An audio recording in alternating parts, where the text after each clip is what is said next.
Δεύτερη του Νίνη. Μετά την κεφαλιά του Σιμάο στο δοκάρι.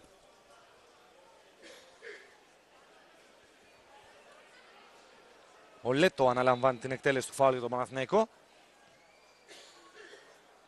Κεφαλιά του Γκάμπριελ στα δίχτυα, 1-0. Οι πράσινοι ανοίγουν το σκορ με τον Γκάμπριελ να είναι ξεχασμένος από την άμυνα της Χόνβετ. Στο 41 ο Παναθηναϊκός παίρνει προβάδισμα. Με τη φάση που ξαναβλέπετε και την κεφαλιά του Γκάμπριελ, τον οποίο δεν ακολουθεί κανείς στην άμυνα των Ούγγρων. Σε αυτή την περίπτωση ο Ούγγρος τερματοφύλακας δεν μπόρεσε να κάνει κάτι περισσότερο. Ο Παναθηναϊκός ανοίγει το σκορ στη Βουδαπέστη.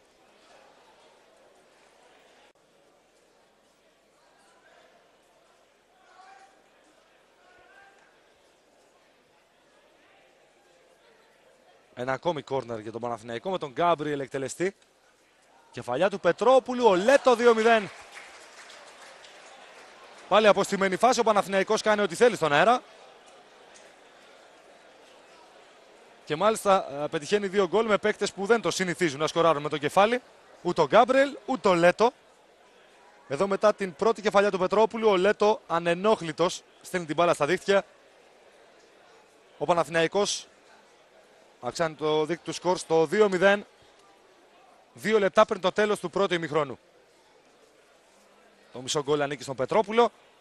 Με την